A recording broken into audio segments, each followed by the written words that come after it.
En el corazón del vasto imperio persa, en la ciudadela de Susa, donde el poder se medía en oro y los muros susurraban secretos, se sentaba un rey llamado Asuero, un monarca de 127 provincias, desde la India hasta Etiopía, cuyo capricho era ley y cuya palabra podía levantar a un hombre o aniquilar a una nación.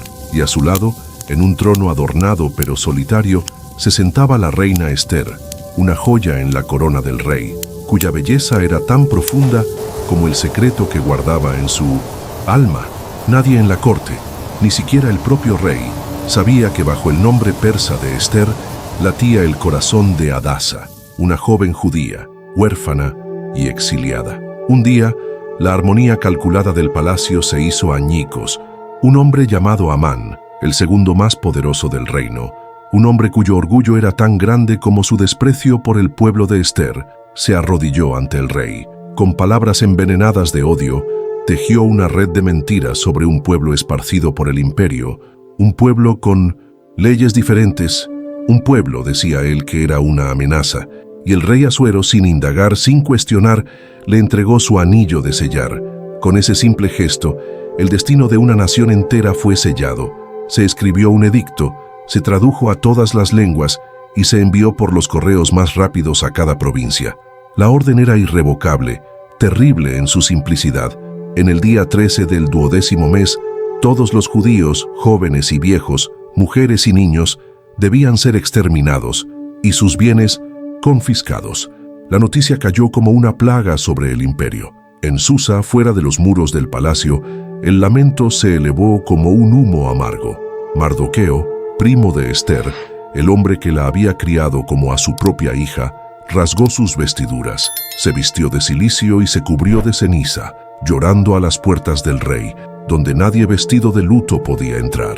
Y dentro, en sus aposentos de seda y mármol, Esther escuchó el eco de ese dolor. Al principio era un rumor distante, pero pronto se convirtió en un mensaje directo de Mardoqueo, un mensaje que llevaba consigo una copia del decreto de muerte.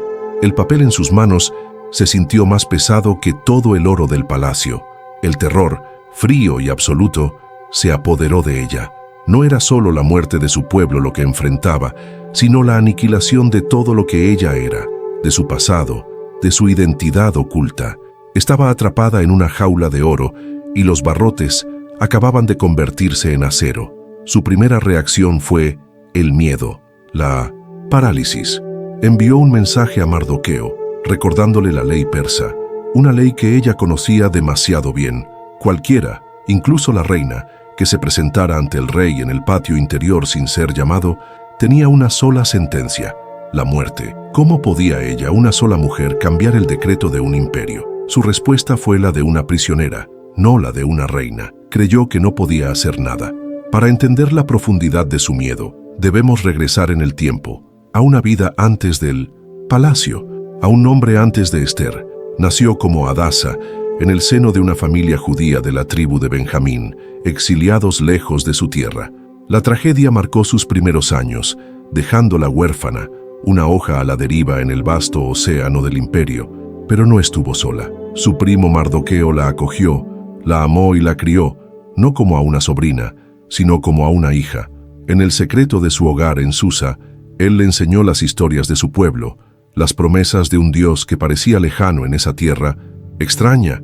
Le enseñó la Torá, no como un libro de leyes, sino como el ancla de su identidad. Su fe era profunda pero silenciosa, una llama cuidada en la oscuridad del exilio. Su primer llamado no fue una voz del cielo, sino la mirada de los hombres. Su belleza excepcional fue notada, y como tantas otras jóvenes vírgenes del reino, fue llevada al harén del rey Asuero. Este fue su primer sacrificio, su primera muerte. Para sobrevivir en la corte pagana, tuvo que desprenderse de su pasado. Hadasa, que significa mirto, un árbol de su tierra, se convirtió en Esther, una estrella persa. Ocultó su linaje, su fe, su verdadero yo, y en medio de la intriga y la competencia, algo inexplicable sucedió. El favor del rey se posó sobre ella, y de todas las mujeres, la eligió a ella para ser su reina. Mardoqueo, al despedirse de ella en las puertas del palacio, le susurró unas palabras que en su momento sonaron a consuelo, pero que ahora resonaban con el peso de una profecía. Quizás, le dijo, has llegado a esta posición real para un momento como este. Un momento que ahora había llegado, no como una oportunidad, sino como una sentencia de muerte. Su única conexión con su pasado, con su fe, era Mardoqueo, y ahora él estaba fuera, cubierto de ceniza, mientras ella estaba dentro, vestida de realeza, pero más exiliada que nunca. La crisis de Esther no fue un golpe repentino, sino la culminación de un lento y progresivo aislamiento. Al cruzar el umbral del palacio como reina, dejó atrás su comunidad, su gente, su nombre. Vivía rodeada de un lujo inimaginable, pero su espíritu estaba en el desierto. Cada día era una actuación, una sonrisa calculada, una palabra medida para no delatar el secreto que ardía en su interior. Y en todo ese tiempo, Dios guardaba silencio. No hubo sueños, ni visiones, ni milagros. La fe que Mardoqueo había cultivado en ella ahora tenía que sobrevivir con el único alimento de la memoria, en la soledad de su corazón. Desde su posición elevada pero impotente, observó el ascenso de Amán, vio la arrogancia en sus ojos, el desprecio con que miraba a los demás, y vio a Mardoqueo, su amado Mardoqueo, sentado a la puerta del rey, negándose a arrodillarse ante aquel hombre. Era un acto de fe, una declaración silenciosa de que solo se postraría ante su Dios. Pero ese acto de fidelidad encendió la mecha del odio de Amán, un odio que no se conformaría con la vida de un solo hombre, sino que exigiría la de todo su pueblo. El edicto de exterminio fue la prueba final, el momento en que las paredes doradas de su habitación se convirtieron en los muros de una tumba. Mardoqueo, desde fuera, le envió un segundo mensaje, y esta vez no era una súplica, sino una advertencia cargada de verdad. No pienses que por estar en el palacio escaparás cuando el resto de los judíos perezca, porque si callas en este momento, el alivio y la liberación para los judíos vendrán de otro lugar, pero tú y la casa de tu padre pereceréis. Y quién sabe, quizás para un momento como este has llegado al reino. Las palabras de Mardoqueo atravesaron el miedo de Esther como una espada. La golpearon con una verdad ineludible. Su corona no era un escudo, era una responsabilidad. Su silencio no era prudencia, era complicidad. Estaba completamente sola. Su rey había firmado la sentencia. Su enemigo era el hombre más poderoso del imperio, y su Dios, el Dios de sus padres, permanecía en un silencio atronador. Se enfrentaba a una elección imposible: hablar y enfrentar una muerte segura e inmediata, o callar y esperar una muerte segura junto a su pueblo. La desesperación la ahogaba. El abandono era total, tanto humano como aparentemente divino. La respuesta de Dios no llegó con la fuerza de un terremoto ni con el susurro de una voz audible. Llegó en el silencio, en la quietud de un alma que decide dejar de huir. La revelación que cambió el curso de la historia no fue una visión celestial, sino una decisión terrenal nacida de una fe llevada al límite. Tras el ultimátum de Mindustis, Mardoqueo, algo se quebró dentro de Esther. El miedo no desapareció, pero fue desplazado por una resolución de acero. Comprendió con una claridad que dolía que su vida entera, su orfandad, su belleza, su inexplicable ascenso al trono, no habían sido una serie de accidentes, habían sido una preparación. Cada momento de soledad, cada oración susurrada en secreto, la había llevado a este preciso instante. Su respuesta a Mardoqueo no fue una estrategia política, sino un acto de fe radical. Envíale este mensaje, dijo a los mensajeros: ve y reúne a todos los judíos de Susa y ayunad por mí. No comáis ni bebáis durante 3 días y 3 noches. Mis doncellas y yo haremos lo mismo. Este ayuno era su grito en el silencio, su forma de buscar el rostro de un Dios oculto, de entregar el control y prepararse para el sacrificio definitivo. Era su manera de decir: ya no confío en mi belleza, ni en mi posición, ni en mi astucia. Mi única esperanza está en ti. Y después de esos 3 días, su transformación se selló con unas palabras que han resonado a través de los siglos, un testamento de coraje absoluto. Después del ayuno, me presentaré ante el rey, aunque sea en contra de la ley. Y si perezco, que perezca. Esa frase no era de resignación, sino de entrega total. Era su aceptación del martirio por un propósito más grande que su propia vida. En ese momento, la joven asustada murió y nació la salvadora de su pueblo. Su voluntad, por fin, se había alineado con la voluntad silenciosa de Dios. El plan divino se desplegó, no con estruendos desde el cielo, sino a través de una serie de susurros, de aparentes coincidencias que, unidas, tejían un tapiz de justicia perfecta. En la víspera del día en que Amán planeaba colgar a Mardoqueo en una horca de 25 metros de altura que había construido en su propia casa, el rey Asuero no podía dormir. Un insomnio real, un desvelo que cambiaría el mundo. Para pasar la noche, pidió que le leyeran las crónicas del reino, los registros de su reinado, y el siervo, guiado por una mano invisible, abrió el libro y leyó el pasaje donde se relataba cómo Mardoqueo había descubierto un complot para asesinar al rey, salvándole así la vida. El rey preguntó, ¿qué honor o distinción se le ha dado a Mardoqueo por esto? Y sus siervos respondieron, nada se ha hecho por él. Justo en ese momento, Amán entró en el patio exterior, ansioso por pedir permiso al rey para ejecutar a su enemigo.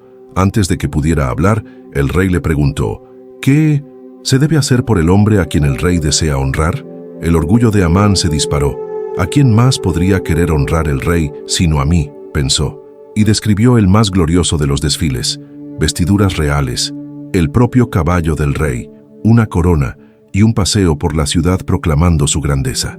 La justicia poética de Dios se desató en la siguiente orden del rey. Date prisa, toma la vestidura y el caballo como has dicho, y hazlo así con el judío Mardoqueo.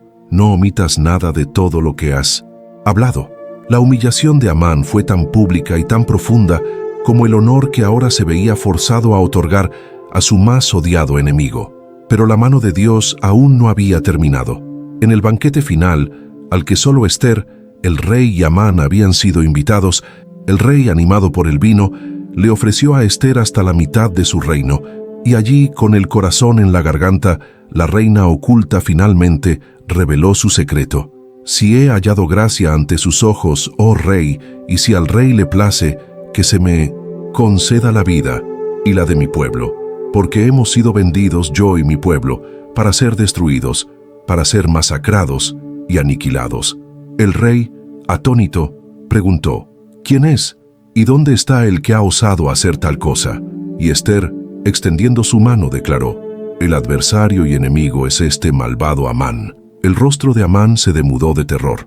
El rey, enfurecido, salió al jardín y al regresar encontró a Amán suplicando por su vida a los pies de la reina. La escena selló su destino. Uno de los tuntos moments eunucos del rey señaló entonces la horca que Amán había preparado para Mardoqueo, y la orden del rey fue inmediata y final: colgadlo en ella. La justicia de Dios fue silenciosa, precisa y devastadora. La amenaza de aniquilación se transformó en una victoria contundente.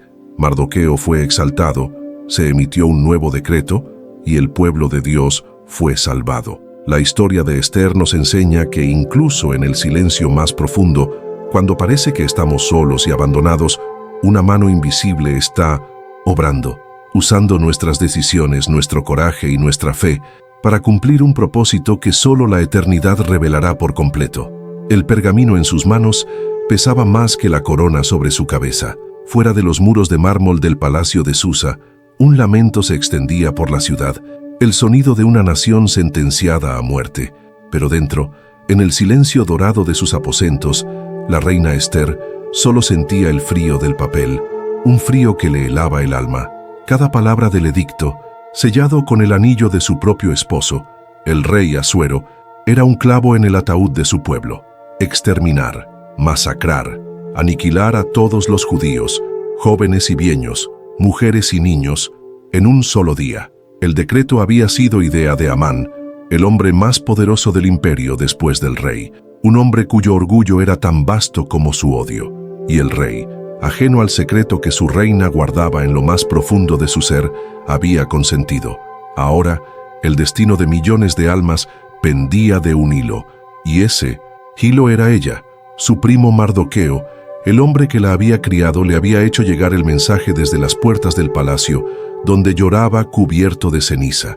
Le suplicaba que intercediera, que usara su posición para salvarlos, pero casi nadie se da cuenta de que la corona de Esther no era un arma, sino los barrotes de su jaula. Una ley persa, tan inmutable como las estrellas, dictaba una sentencia de muerte para cualquiera, incluso la reina, que osara presentarse ante el rey sin haber sido llamado. Estaba atrapada entre dos sentencias irrevocables. Si hablaba, moriría ejecutada por la ley del palacio. Si callaba, moriría masacrada junto a su pueblo por la ley del imperio. El miedo la paralizó. ¿Qué podía hacer ella, una huérfana exiliada, una reina cuyo único poder residía en un secreto que, de ser revelado, podría costarle la vida? Su primera respuesta fue la de una prisionera, no la de una salvadora. «No puedo», le respondió a Mardoqueo. «Es imposible». Pero con el edicto, su primo, le había enviado también una pregunta que resonaría en su alma como un eco divino. «¿Y quién sabe si para una hora como esta has llegado al reino?» Si este sentimiento de estar atrapado entre dos imposibles resuena en tu corazón, quédate conmigo hasta el final y suscríbete para descubrir cómo una fe silenciosa puede derribar imperios. Para comprender la profundidad de su parálisis, la razón por la que el miedo fue su primera respuesta, debemos viajar atrás en el tiempo, a una vida antes del palacio, a un nombre antes de Esther, pues antes de ser Esther la estrella persa, fue Hadasa, el mirto, un nombre que olía a tierra prometida, a hogar, aunque ella nunca lo hubiera conocido. Nacida en el exilio, en el corazón del imperio que había subyugado a su pueblo, la tragedia la encontró pronto, dejándola huérfana, una hoja arrancada de su rama, pero no cayó al vacío. Su primo Mardoqueo, un hombre de la tribu de Benjamín, la recogió y la amó, no como a una sobrina, sino como a una hija. En el humilde hogar que compartían en Susa, lejos del brillo del palacio, Mardoqueo le entregó su herencia. No era oro ni plata, sino algo infinitamente más valioso: las historias. Le habló de Abraham, de Moisés, de David. Le enseñó los mandamientos de un Dios que, aunque invisible en esa tierra pagana, seguía siendo el rey de Israel. Su fe no se forjó en un templo, sino en susurros, en oraciones secretas, en la silenciosa fidelidad de un hombre que se negaba a olvidar quién era. Nina, identidad de Hadasa, era su tesoro más preciado, una llama pequeña pero intensa en la vasta oscuridad del exilio.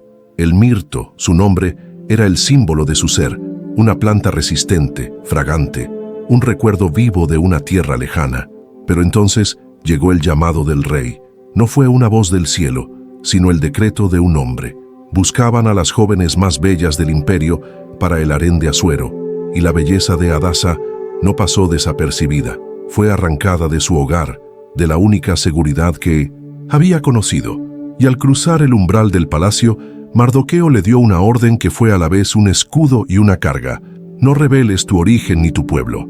Hadasa debía morir para que Esther pudiera nacer. El mirto debía ser enterrado para que la estrella pudiera brillar. En medio de la intriga y la competencia de la corte, un favor inexplicable se posó sobre ella. El rey la amó más que a todas las demás mujeres y puso la corona real sobre su cabeza. En ese momento de triunfo aparente, en la soledad de su nueva posición, las palabras que Mardoqueo le había susurrado resonaban con un peso premonitorio. Quizás, le había dicho, para un momento como este, has llegado al reino. Una frase recogida en el libro que lleva su nombre, en el capítulo 4, versículo 14. Era una semilla de propósito plantada en un corazón lleno de incertidumbre. Pero los años pasaron, y ese propósito permanecía oculto. Esther vivía una vida de esplendor vacío, cada día una actuación, su verdadera identidad, un secreto que la aislaba de todos. Su única conexión con su pasado, con su fe, eran los breves mensajes que intercambiaba con Mardoqueo, que se sentaba fielmente a la puerta del rey, y fue allí, a las puertas del poder, donde la crisis comenzó a gestarse. Observó impotente el ascenso de Amán, un hombre tejido de arrogancia y veneno, y vio a Mardoqueo, su amado Mardoqueo, negarse a doblar la rodilla ante él, un acto de fe silencioso que declaraba que solo se postraría ante su Dios. Ese gesto de fidelidad encendió en Amán un odio tan desproporcionado que no se contentaría con la vida de un hombre.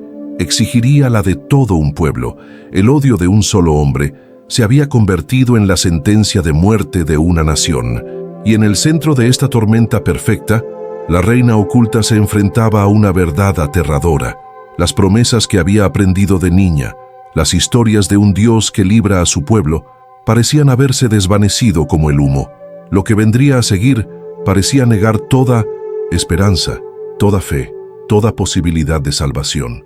Las palabras de Mardoqueo atravesaron las gruesas puertas de los aposentos reales y golpearon el corazón de Ester con la fuerza de un ariete. No puedo. La respuesta que había enviado era la verdad de una prisionera, la lógica de una superviviente. Pero la lógica se desmoronaba ante la imagen de su pueblo caminando hacia el abismo. El lujo que la rodeaba se convirtió de repente en una burla cruel. La seda de sus vestidos se sentía áspera como el cilicio de Mardoqueo, el oro de sus brazaletes pesaba como cadenas de plomo, y el perfume de las flores en sus jardines olía a muerte. Cada día que pasaba, los correos del rey galopaban más lejos, llevando la sentencia a los rincones más remotos del imperio. El tiempo se agotaba y con él la esperanza. El silencio de Dios era la tortura más profunda. En las historias que Mardoqueo le contaba de niña, Dios hablaba, actuaba, abría mares y derribaba muros. Pero aquí, en el corazón del poder pagano, en la hora más oscura de su pueblo, solo había un vacío atronador. ¿Dónde estaba el Dios de Israel? ¿La había abandonado a ella y a su gente a la maquinaria de odio de un solo hombre? Su fe, cultivada en secreto, ahora se enfrentaba a la sequía más terrible. No había sueños, ni visiones, ni una sola señal que le indicara el camino. Estaba sola, atrapada entre un rey impredecible y un Dios silencioso. La estructura misma del imperio persa era su enemigo, una red de leyes inmutables y de poder absoluto que no dejaba espacio para la misericordia ni para la intervención divina. Fue entonces cuando llegó el segundo mensaje de Mardoqueo. Esta vez, sus palabras no eran una súplica, sino una espada afilada que cortaba todas sus excusas. No pienses en tu corazón que escaparás en la casa del rey más que cualquier otro judío, porque si callas absolutamente en este tiempo, respiro y liberación vendrá de alguna otra parte para los judíos. Mas tú y la casa de tu padre pereceréis. Y quién sabe si, para esta hora has llegado al reino. Cada palabra era una verdad ineludible. Su corona no era un escudo, era una responsabilidad. Su silencio no era prudencia, era complicidad. Y la frase más terrible de todas fue la que le reveló la soberanía de Dios incluso en su propia desobediencia. La liberación vendría de otro lugar, pero ella se perdería. No se trataba solo de morir, sino de fracasar en el único propósito por el que quizás había vivido. Este fue su punto de quiebre. En la soledad de la noche, la reina Ester se derrumbó, la fachada de fortaleza se hizo añicos, y solo quedó Hadasa, la huérfana asustada, llorando ante un cielo de bronce. La desesperación la ahogaba. Estaba a punto de rendirse, de aceptar el destino, de dejarse consumir por el miedo y el abandono. Pero en medio de esa oscuridad total, en el fondo de su memoria, una chispa se encendió, un recuerdo, la voz de Mardoqueo, no con la urgencia del presente, sino con la calma del pasado, susurrándole aquellas mismas palabras cuando fue coronada. Quizás para una hora como esta has llegado al reino. No era una voz del cielo, sino la semilla de una fe plantada mucho tiempo atrás, que ahora, regada por sus lágrimas, comenzaba a germinar. Era una señal débil, un eco, pero fue suficiente. La pregunta dejó de ser ¿por qué a mí? Y se transformó en ¿y si fuera para mí? El miedo no desapareció, pero una nueva fuerza nació a su lado, una resolución forjada en el fuego de la desesperación. Se levantó del suelo, no como una reina adornada, sino como una guerrera dispuesta al sacrificio. Sabía lo que tenía que hacer. Su siguiente mensaje para Mardoqueo no sería una excusa, sino un plan de batalla. Si esta lucha por encontrar a Dios en el silencio te ayuda a entender la Biblia con más profundidad, apoya este estudio con tu suscripción. La respuesta de Dios No llegó con la fuerza de un terremoto, ni con el susurro de una voz audible. Llegó en el silencio, en la quietud de un alma que, habiendo tocado el fondo de la desesperación, decide dejar de huir y empezar a luchar. La revelación que cambió el curso de la historia no fue una visión celestial, sino una decisión terrenal, nacida de una fe llevada al límite.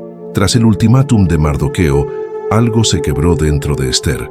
El miedo no desapareció, pero fue desplazado por una resolución forjada en acero. Comprendió, con una claridad que dolía, que su vida entera, su orfandad, su belleza, su inexplicable ascenso al trono, no habían sido una serie de accidentes afortunados, habían sido una preparación. Cada momento de soledad, cada oración susurrada en secreto, la había llevado a este preciso instante. El propósito que Mardoqueo había vislumbrado como una posibilidad, ahora se revelaba ante ella como un destino ineludible. Su respuesta a Mardoqueo no fue una estrategia política, sino un acto de consagración radical. «Envíale este mensaje», dijo a los mensajeros, y en su voz ya no había temblor, sino la autoridad de quien ha tomado una decisión irrevocable. «Ve y reúne a todos los judíos de Susa, y ayunad por mí. No comáis ni bebáis durante 3 días y 3 noches. Mis doncellas y yo haremos lo mismo». Este ayuno era su grito en el silencio. Era su forma de buscar el rostro de un Dios oculto, de entregar el control, de declarar su total impotencia y la total soberanía de Él. Era su manera de decir: «Ya no confío en mi belleza, ni en mi posición, ni en mi astucia. Mi única esperanza, mi única arma, está en ti». Al unir a todo su pueblo en 1900, este acto no solo buscaba fuerza espiritual, sino que se identificaba plenamente con ellos. Ya no era la reina aislada, sino Adasa, una más entre sus hermanos, compartiendo su aflicción y su última esperanza. Y después de esos 3 días, su transformación se selló con unas palabras que han resonado a través de los siglos, un testamento de coraje absoluto. «Después del ayuno, me presentaré ante el rey, aunque sea en contra de la ley, y si perezco, que perezca». Y aquí, en este punto de la historia, debemos detenernos, porque lo que Esther nos enseña es una de las verdades más profundas y a menudo olvidadas de la fe. El texto nos muestra a una mujer que, sin una orden directa del cielo, sin un milagro visible, elige actuar basándose únicamente en la fe en el carácter de su Dios y en el propósito que ha discernido para su vida. Para ella, en ese momento, significó que la fe no es un sentimiento pasivo de espera, sino una decisión activa de obediencia, incluso cuando el riesgo es total.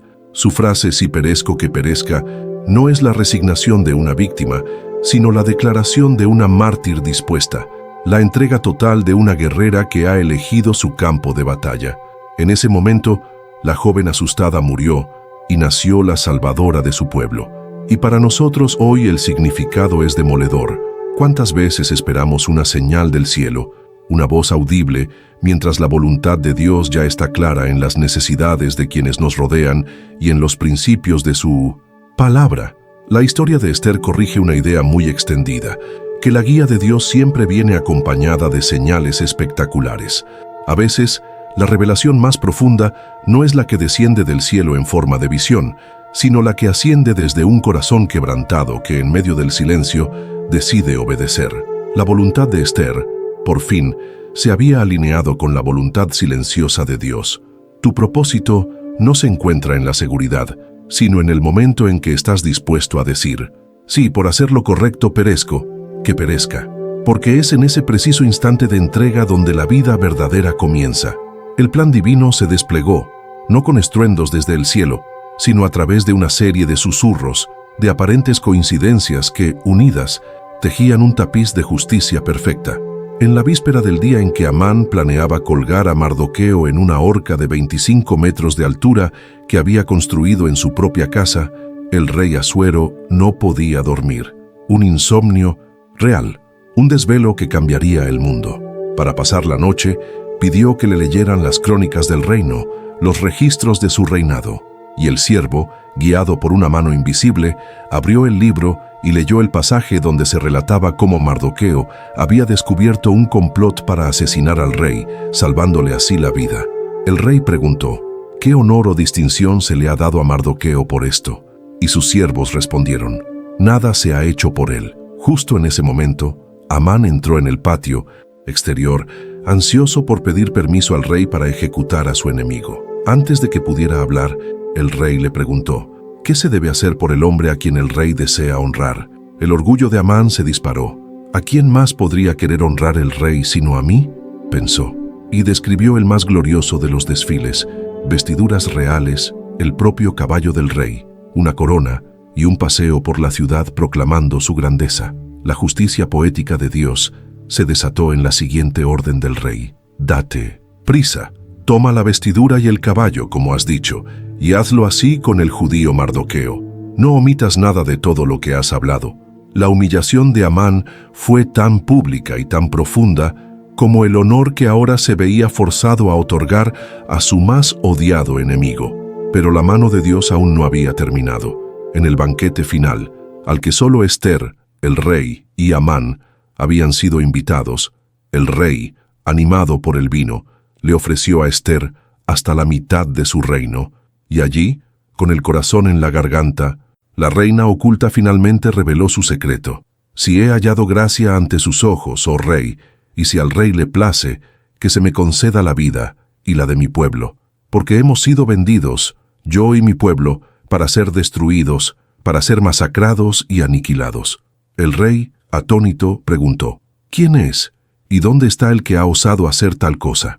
Y Ester, extendiendo su mano, declaró, el adversario y enemigo es este malvado Amán. El rostro de Amán se demudó de terror. El rey, enfurecido, salió al jardín y al regresar encontró a Amán suplicando por su vida a los pies de la reina. La escena selló su destino.